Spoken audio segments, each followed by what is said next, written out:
Greetings, everyone. Welcome to the African Exodus Show. I'm your host, Tuni Cherie, here to you with a new video. Before we get started with today's show, just to remind you, if you have not added yourself to my Telegram and you would like to get notifications anytime that I post a video, you can add yourself to the group. It's a very easy app to download. Anytime I upload a video, I also post it to Telegram.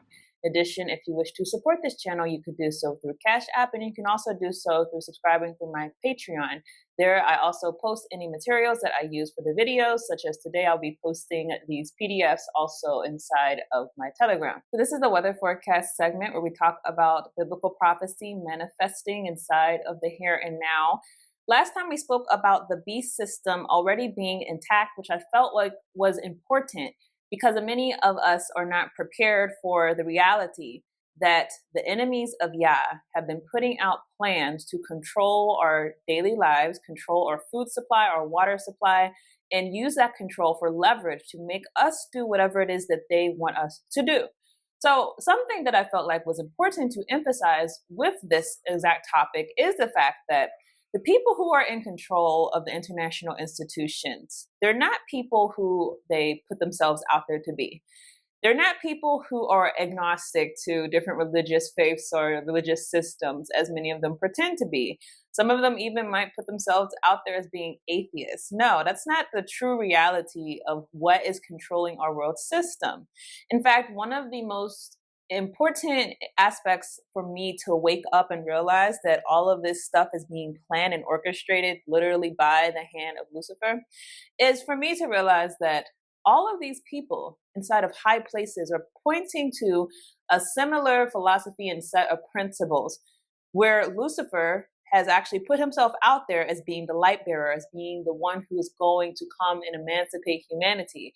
Thus, all of them really are Luciferians. So I wanted to get into the Luciferian ideology, religion, whatever you want to call it, the Luciferian doctrine that has been indoctrinating so much of us. And I also want to show you that even if you are far from Luciferian and how you think you look at the world, many of the ways that we've been taught and educated through the education system to view issues, to view problems, to view the solutions, you will find are literally informed from Luciferianism. So before we get into that, I want to actually talk about this organization known as Lucis-Trust. I want to get into this because I want you to understand that the United Nations is literally being controlled by Luciferians. And Lucis-Trust is an organization that has been there putting out the Luciferian ideology literally with the cosign of the United Nations. In fact, Lucis-Trust, it had to change its name. Its old name was actually Lucifer Trust. So let's talk about this organization. The Lucis-Trust was established by Alice and Foster Bailey as a vehicle to foster recognition of the universal spiritual principles at the heart of all work to build right relations. The trust was incorporated in the state of New Jersey, USA, on April 5th, 1922. A separate limited company, Lucis-Trust Ltd., was established as an educational charity incorporated in the United Kingdom in 1935. And in 1951, Lucis-Trust was established as a legal entity in Switzerland with an office in Geneva. Now, the relevance of that is that Geneva is literally the place where human rights ideologies get pushed the most. And so they're right there in Geneva, and they're also right there in the United States. A publishing company, initially named Lucifer Publishing Company, was established by Alice and Foster Bailey in the state of New York, or state of New Jersey, USA, in May 1922 to publish the book, Initiation, Human, and Solar. The ancient myth of Lucifer refers to the angel who brought light into the world, and it assumed that the name was applied to the publishing company in honor of the journal, which has been edited for a number of years by Theosophical founder H.P. Blavatsky. It soon became clear to Bailey that some Christian groups have traditionally mistakenly identified Lucifer with Satan, and for this reason, the company has changed to the Lucis Publishing Company. Now, what's important to emphasize here, Helena Blavatsky, who is a Russian occultist, very famous. We're going to talk a little bit about her some more. So this all comes from her original publishing company, the Lucifer Publishing Company. Now they said, well, it's assumed that we're talking about Satan when we talk about Lucifer, but Luciferians are very notorious for this. They try to many times distinguish Lucifer from Satan and have a whole philosophy backing it where they are saying essentially, Lucifer is not an enemy. Lucifer instead is the light that is shined and the light that illuminates our understanding and brings us into knowledge into the world. So they have created a different personification of the same Lucifer in the Bible, but they try to distinguish him from our biblical based understanding that there is an enemy, a prince of this world who is trying to devour us like a roaring lion, right? They try to differentiate Lucifer from Satan. So let's get into a little bit more about the Luciferians and their relationship to the United Nations. So they have this organizational, this aspect of the organization called the Goodwill. And through that, world goodwill, and through that, they actually offer many services to the United Nations, and they also are consultants to the United Nations. Their office is literally based at the United Nations Plaza. So this organization wields a really strong influence on the direction that the organization takes. Now listen to this. It says, the Lucis Trust has had consultative status with the Economic and Social Council of the United Nations, and the world goodwill is recognized by the Department of Global Communications at the United Nations as a non-governmental organization or an NGO. As such, the Trust and the World Goodwill are part of a community of hundreds of NGOs that play an active role in the United Nations, particularly in spreading information about the UN and fostering support for UN programs. Since their inception, Lucis Trust and the World Goodwill have given their support through meditation, educational materials, and seminars, by highlighting the importance of the UN's goals and activities as they represent the voice of the peoples and nations of the world. So highly relevant, their operation inside of the United Nations. Again, they're a guiding force to the United Nations. And as we spoke last time, the United Nations puts out these development goals that they're going to achieve, and they're going to do so all for humanity. Lucis Trust is right there consulting them, giving them the direction and spiritual direction when you hear meditation and things like that, which is obvious because Helena Blavatsky, again, famous occultist, meditation, seances, all of these were things that were very much a part of her world that her followers are also bringing into this institution of the United Nations. So I want that to be a foundation for you to understand. Luciferians are behind major organizations, and some of them will call themselves Luciferian, not feeling afraid. Many of them have mastered Luciferian ideology inside of different ideologies, some of which we're going to explore today. First of all, when someone says they're Luciferian, what are they saying? So this is from Learn Religions. They say Luciferianism is not a defined religion, but rather a belief in a system that admires and venerates the characteristics and personality traits exhibited by Lucifer as represented in the literature in various books of the Hebrew Bible. Although Luciferianism is often confused with Satanism due to the fact that Satan is defined as a fallen Lucifer, in reality, Luciferians do not worship Satan in any way, and instead model themselves after the original Lucifer, a character of enlightenment, independence, and progressiveness. Now, let me emphasize Luciferian mindsets, ideologies, the celebration of Lucifer, far from new. It's ancient. It's been here literally since the fall of man. There has been an effort to rehabilitate Lucifer as being a redeemer, a savior of people. And again, one that many of you would probably not have noticed, that you have also been bred the same philosophy and the same understanding. Not necessarily you being told Lucifer should be redeemed, but all of the principles that are pushed in Luciferianism being normalized to you. It's something that has been here since ancient times. So I want to read from an article from Philip D. Collins, who goes into a lot of detail about the Luciferian agenda, particularly in the realm of science and technology.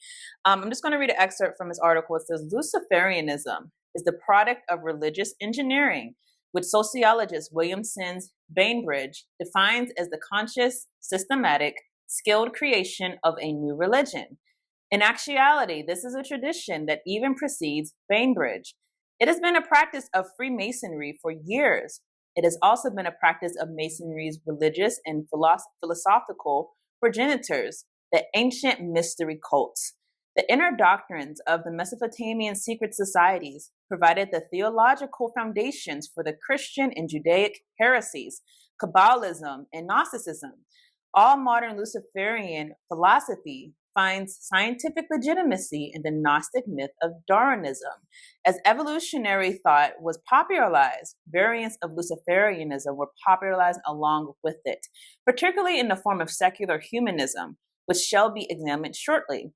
A historical corollary of this popularization has been the rise of several cults and mass movements, exemplified by the various mystical sects and gurus of the 60s counterculture. The metastasis of Luciferian thinking continues to this very day. So let's not let that be lost. The mystery schools that we've spoken about many times, particularly in the segment Come Out of Christianity, because these same mystery schools literally infuse with Christianity.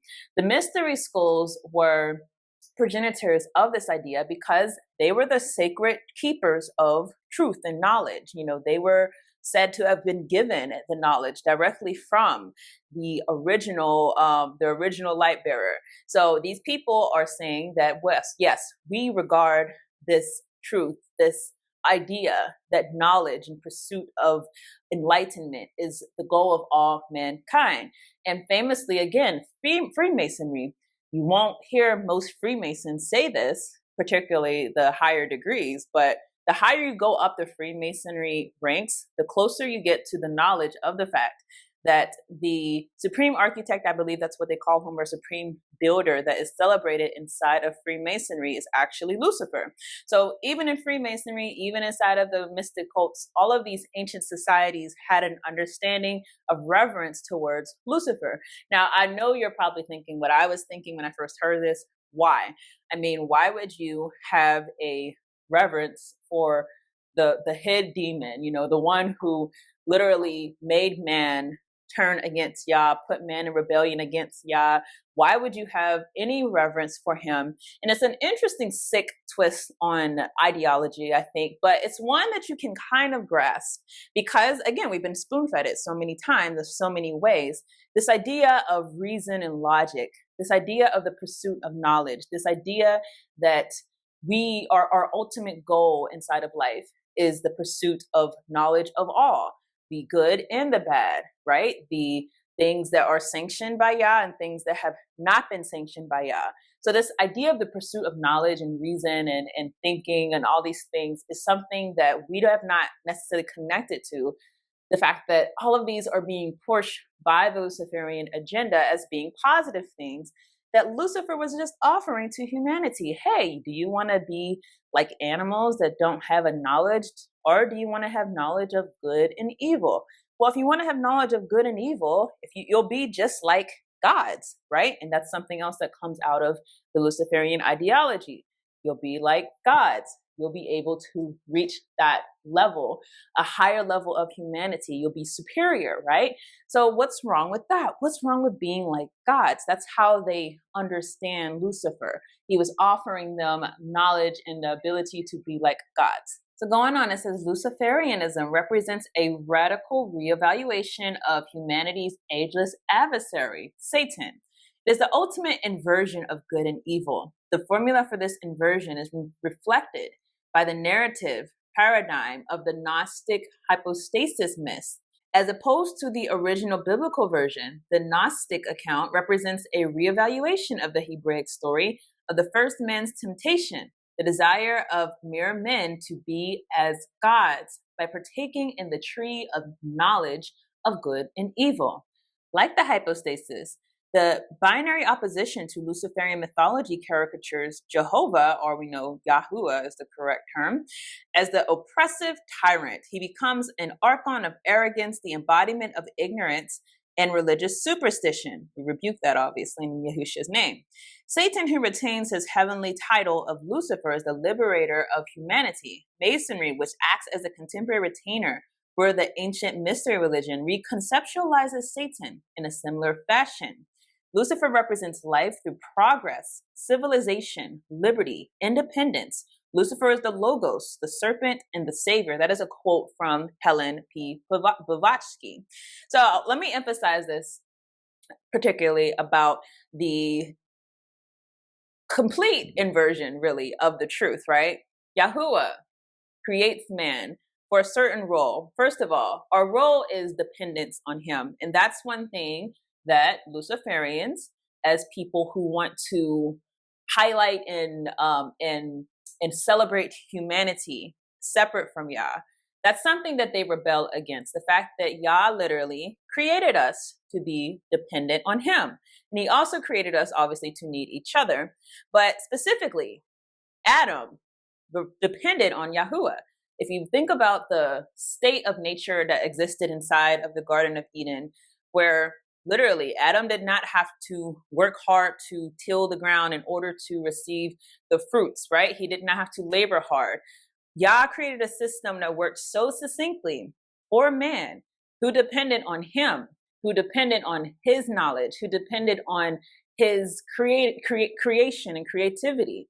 And Luciferianism says, no, why would you want to depend on God? You can depend on yourself.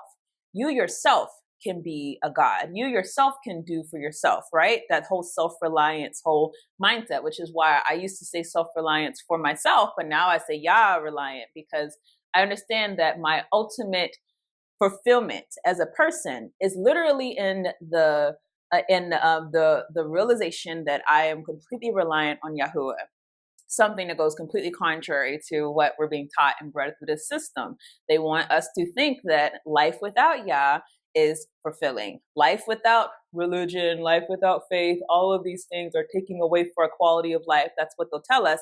No, truly, you find your true self living by Yahuwah, living by his ways, walking by his ways, following his ways, allowing him to be God and allowing you to be his child, his servant, his progenitor of truth, allowing him to be God and allowing yourself to be the recipient. That is really where you find your ultimate purpose. And absent from that, divorced from that, you'll never feel your true fulfillment as a person. But again, Luciferians, they contradict that completely. Let me read another quote from a Luciferian, another famous one, Albert Pike, who was a Confederate general, if I'm not mistaken, a high, I believe, 33-degree Mason. He said, Lucifer, the light bearer, strange and mysterious name to give the spirit of darkness. He said, Lucifer, the son of the morning. Is it he who bears the light, and with it splendor intolerable, blind, feeble, sensual, or selfish souls?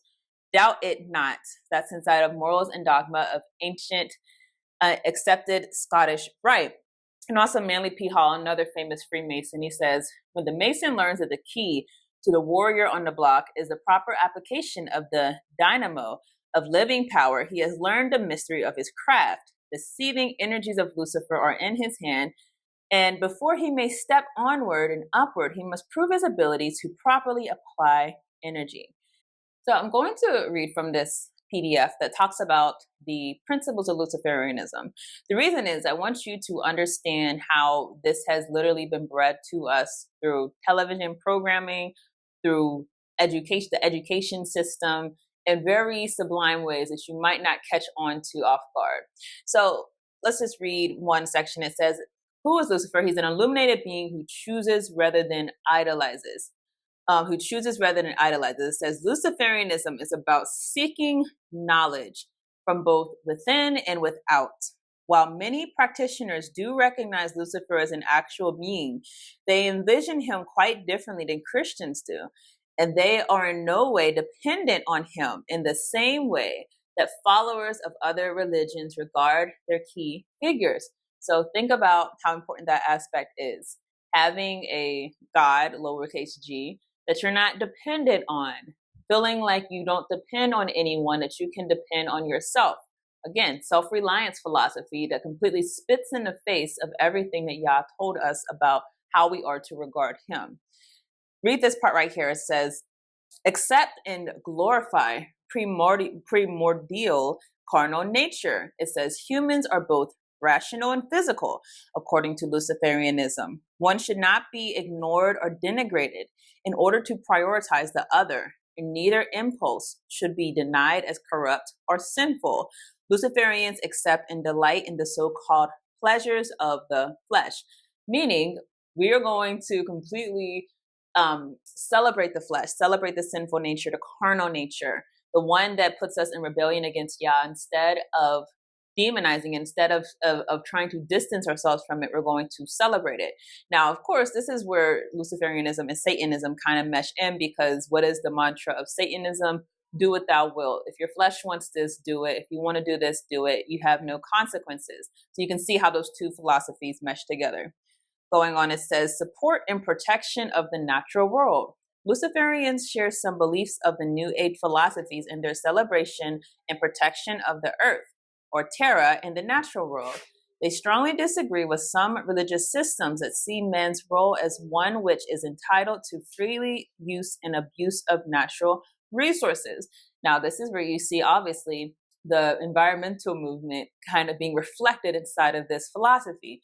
Not saying that we don't try to do right by the environment, but the idea of meshing the environment with New Age philosophies and the celebration of the earth. Many of us might have heard Mother Earth, or people who literally worship the earth. You can see the intermeshing of those philosophies with Luciferianism.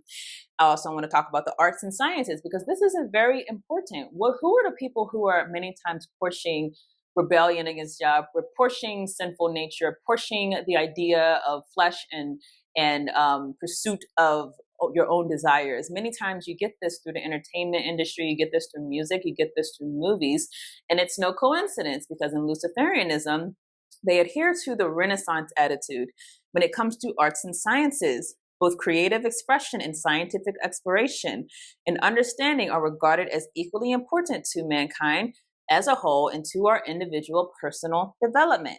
Now, last, I want to hit this point. Enlightenment is the ultimate goal. All knowledge is good. Ignorance, however, leads to all sorts of problems: hatred, lack of success, inability to advance.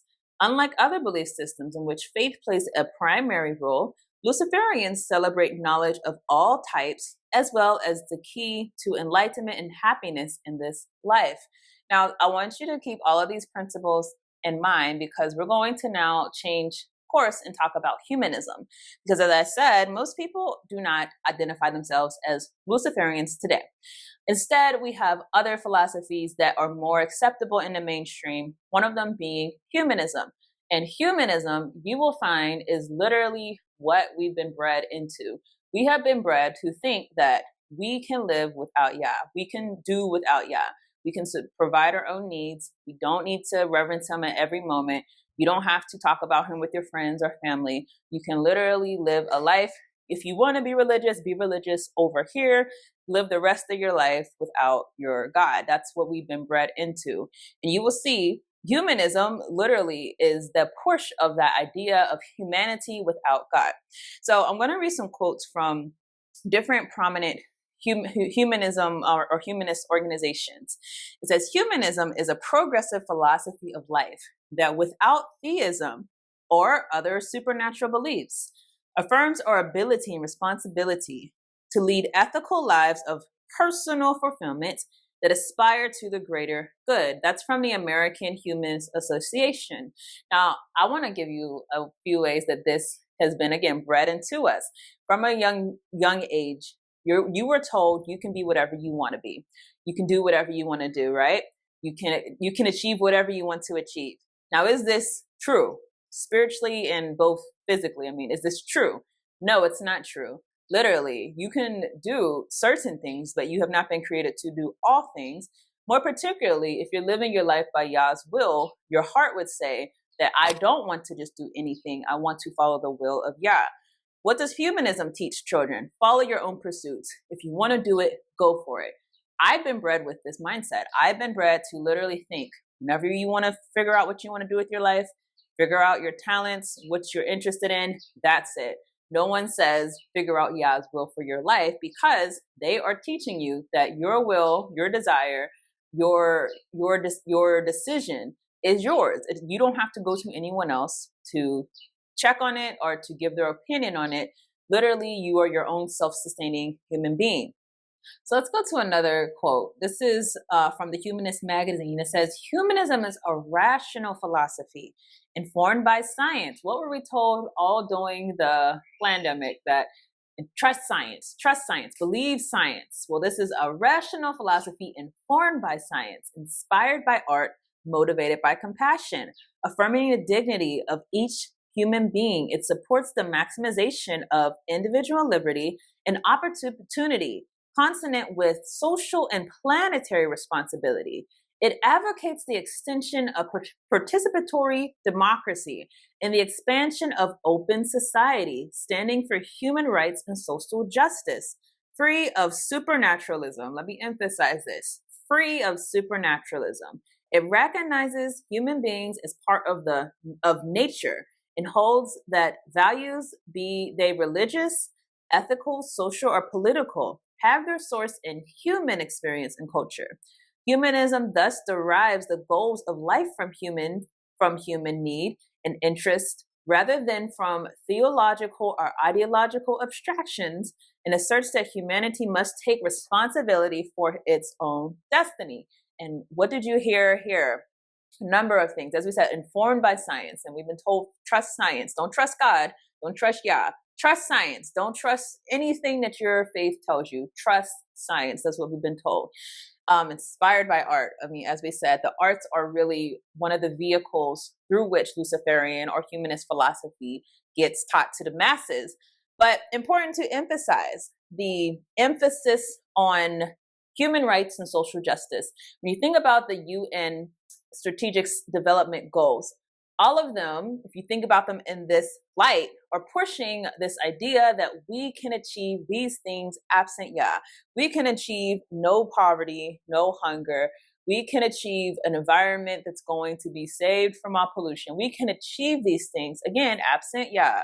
We can do it on our own. This is the same exact philosophy that gets taught to us from these institutions.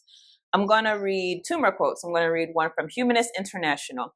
Humanism is a democratic and ethnical life stance which affirms that human beings have the right and responsibility to give meaning and shape to their own lives. Think about how much hubris this has. It stands for the building of a more humane society through an ethics based on human and other natural values and spirit of reason and free inquiry through human capabilities. It is not theistic and does not accept supernatural views of reality, meaning no matter how much we are dealing with a spiritual world, literally, the scriptures tell us that we are at war. We're not at war against flesh and blood, but against principalities and dark places. That is not something that they will even entertain. Instead, they want to deal with what they see. They don't want you to deal with the truth of what's happening, and they don't want you to have any type of inclusion of your God inside of the conversation when it comes to humanism. So let's read from one more. We're reading from Joseph C. Summer. He says, humanism is a philosophy that considers the welfare of humankind rather than the welfare of a supposed God or gods to be of paramount importance.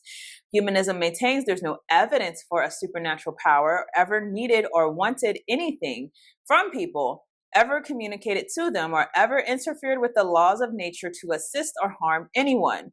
Humanism's focus then is on human efforts to meet human needs and wants in this world.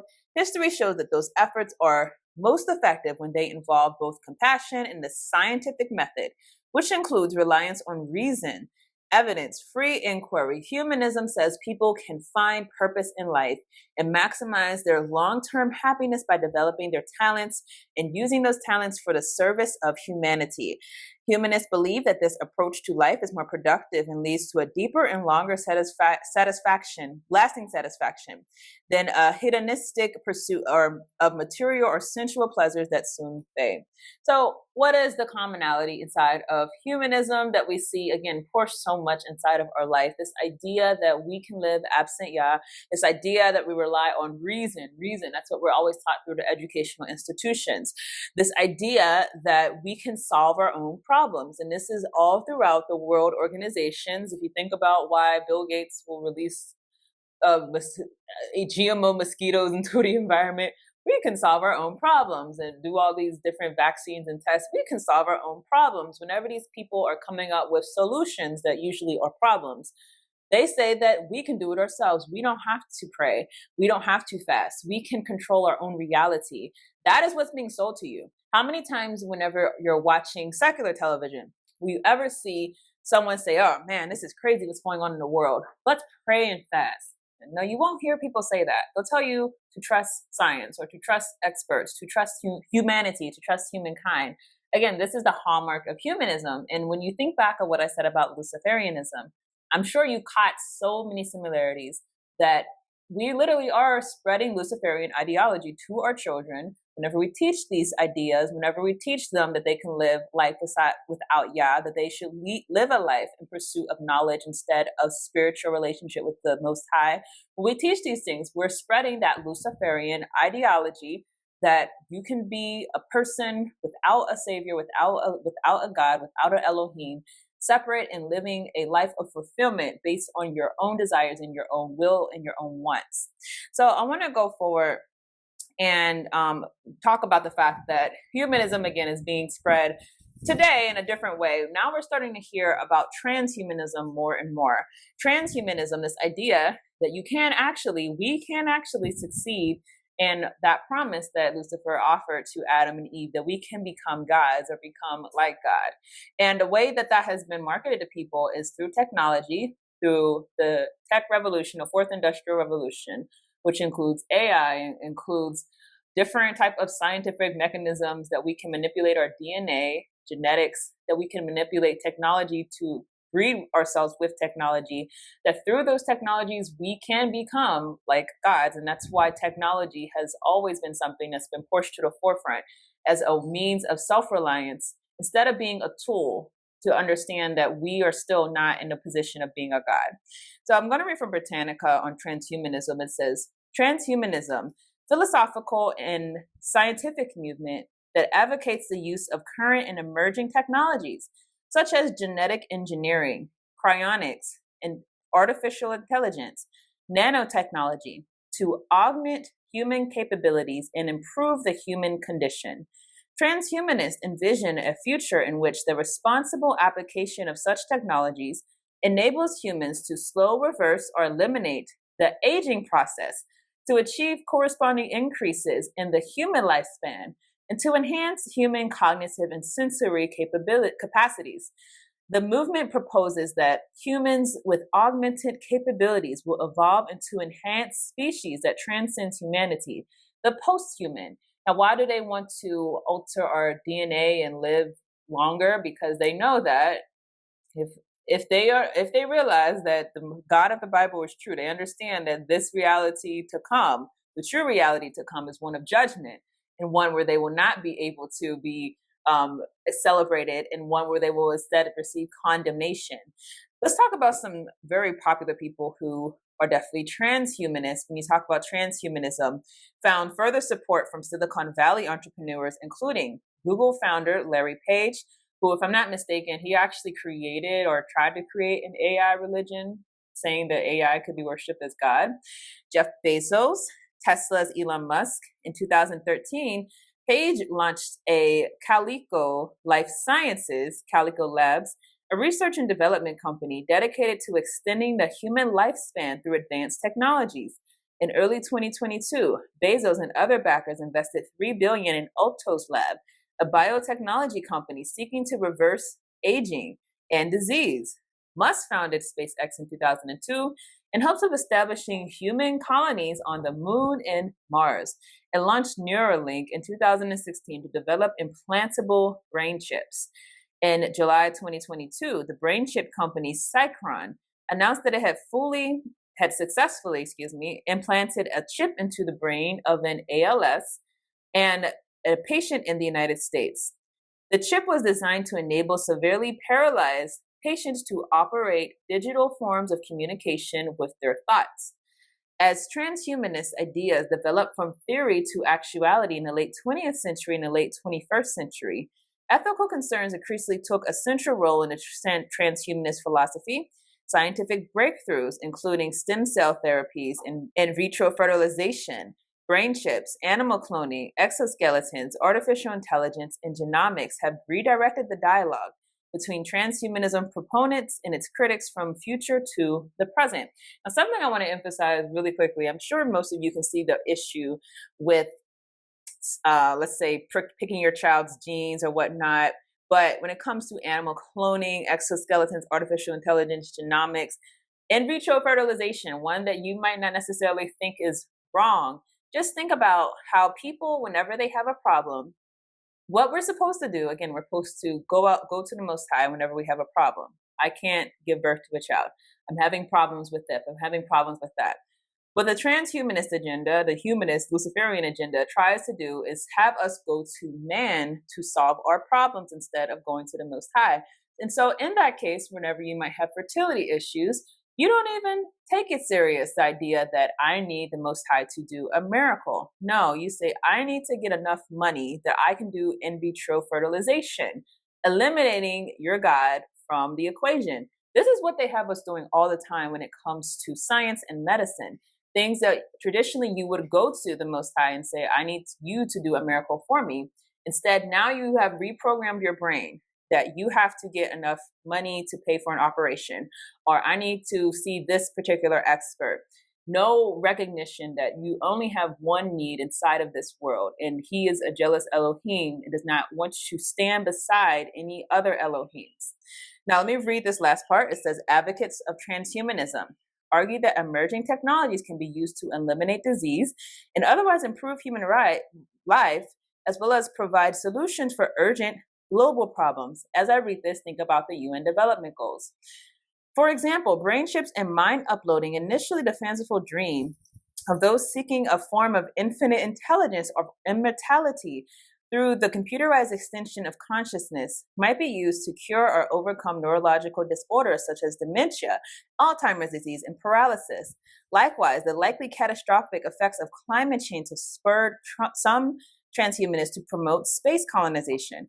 Critics have countered that realizing the transhumanist goal of slowing or reversing age and extending human lifespans will only worsen overpopulation, which to a transhumanist may reassert the necessity of establishing human colonies on Mars. Now, if you think about the UN Development Goals, the way that they've been pushing this and have been doing this through the World Economic Forum, in fact, I'll put an article right on the screen that you can read on your own that talks about this exact thing. But the idea is that the only way that we're going to actually succeed in the SDGs, the Sustainable Development Goals, right, is that we have to do something more than what we can do right now. We have to go to a higher power, but of course they're not going to go to the highest power.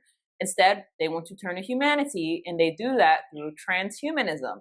The idea is that through transhumanism, and you can find a lot of articles arguing this on the internet, that we can actually succeed in the Sustainable Development Goals. We can have housing for everyone. We can have no poverty. We can have no hunger. We can have clean environments. We can have energy that is sustainable. We can have all of these goals actually being met, not through our humanists, but through transhumanism. So for this reason, we have to look to transhumanism as the way to actually succeed. So this is how it gets pushed, and it all has the originator of confusion, the prince of lies, obviously Lucifer, to thank for it. This idea that you can succeed through human capacity and not through dependence on the Most High. So when you understand that the world leaders all carry the same philosophy, all push the same philosophy, and all push back on anyone that tries to push the idea that we should be relying on Yah, and you realize that the world leaders are all collaborators in this, you have to also understand that they all are puppets of Lucifer. I tell you, seriously, many people actually have personal relationships with Lucifer. I know that might sound crazy to many people because who could imagine such a thing? But it's actually true. I mean, I've heard many testimonies of different Illuminati type things where there are people who have literal communication with Lucifer. And those higher ups, you should understand, they are not, again, atheists. I mean, that's the biggest realization that made me start rethinking things. The people who are oppressing us, the people who are oppressing humanity, the people who are colonizing us, the people who are enslaving us, those people are not secular people. They actually are of a spiritual system. That spiritual system looks to the prince of lies as being a god to them, and literally hates the true Elohim, the one and only Elohim, hates him. Paints him as being this unfair judge who, you shouldn't follow him. These people actually carry this philosophy. So when you go through the different organizations and you see the semblance of this exact Luciferian belief, you understand that we're dealing with a spiritual war. And at all times, we have to understand what these people are putting out there. It's an aggression towards the kingdom of Yahuwah. It's not something that's being done as people who don't know what they're saying. They know exactly what they're saying and they know who the target is.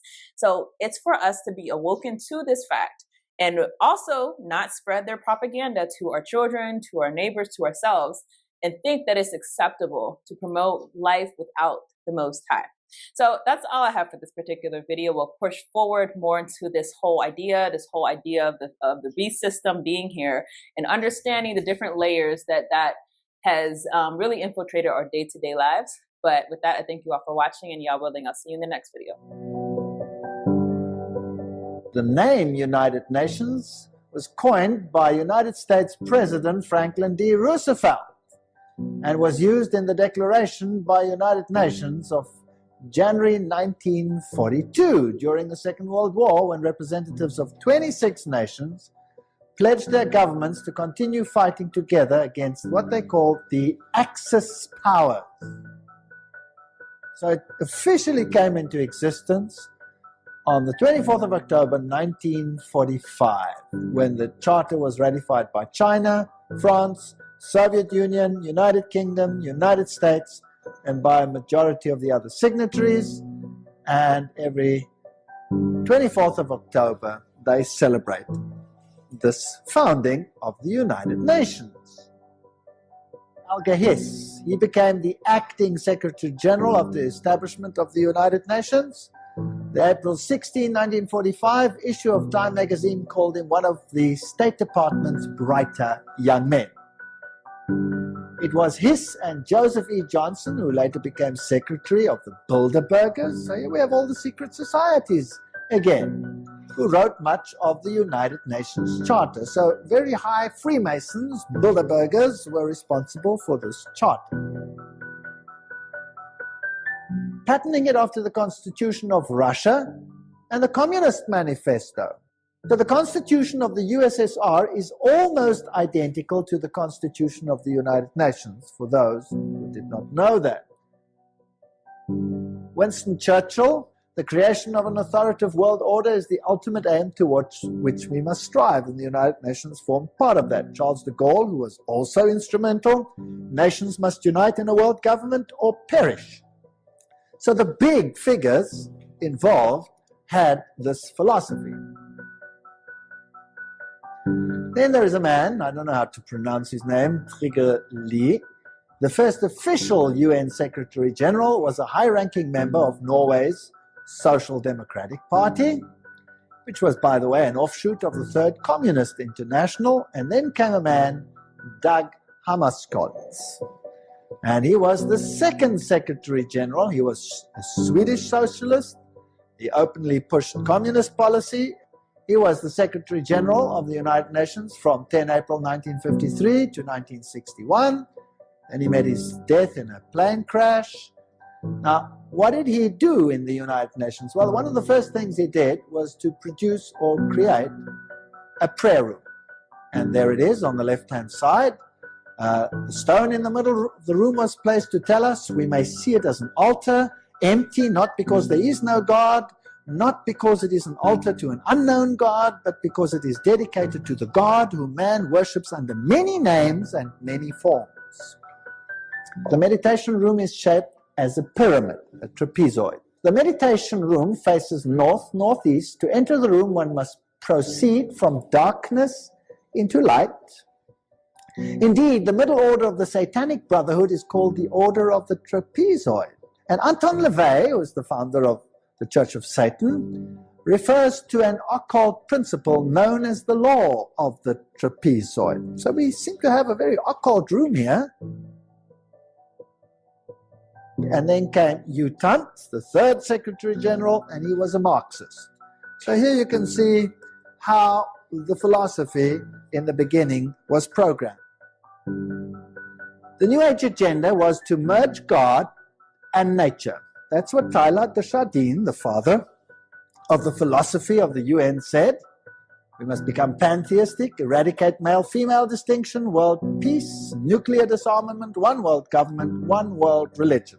The organizations leading up to this, the United Nations, of course, Council of Foreign Relations, Trilateral Commission, Bilderbergers, Gorbachev Foundation, and the Club of Rome. And they've already put up a constitution which is known as the Constitution for the Federation of Earth. The former director of the World Health Organization, Dr. Brock Chisholm, of course that's also a United Nations organization, says, to achieve world government it is necessary to remove from the minds of men their individualism, loyalty to family traditions, national patriotism and religion's dogmas. Your individualism must go, you must become a number. This is Marxism. The state is supreme and you are nothing but the catechumen, a goyim, a nothing.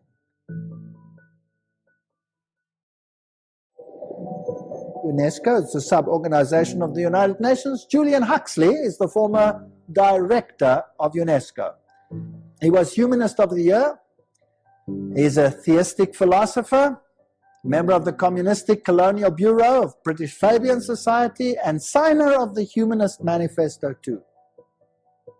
Niebuhr is UNESCO's co-founder, and he signed CIECOS. What is CIECOS? These are the founders. It is the position of CIECOS that contraceptive services should be available to all, including minors, who should enjoy the same rights of free and independent access to contraceptive care as do others. It is the position of CIECOS that the use of explicit sexual material, sometimes referred to as pornography, can serve a variety of important needs in the lives of countless individuals. Under Huxley's guidance, they prepared a guide for teachers. Now, I would like the parents to take a note. What is the United Nations Guidebook for Teachers? In the classroom with children under 13 years of age, before the child enters school, his mind has already been profoundly marked, often injuriously by earlier influences, first gained, however dimly, in the home. So UNESCO's aim is to change the mindset of your children, to turn it against any values that the parents might instill in the mind of that child. What about these world religions? And this is the crux of the matter. Now, this is a very interesting man, Robert Miller. He's the former Assistant Secretary General to the United Nations. He wrote, "We must move as quickly as possible to a one-world government, a one-world religion, under a one-world leader." Robert Miller writes, "The underlying philosophy upon which the Robert Miller School is based will be found in the teachings set forth in the books of Alice A. Bailey." So the philosophy is based on Luciferian channeled writings preparing for the coming of Lucifer. No human force will ever be able to destroy the United Nations. For the United Nations is not a mere building or a mere idea. It is not a man-made creation. This is Robert Miller speaking, former Under-Secretary General of the United Nations. If it wasn't man-made, then who made it? At his choice hour, the Absolute Supreme will ring his own victory bell here on earth through the loving and serving heart of the United Nations.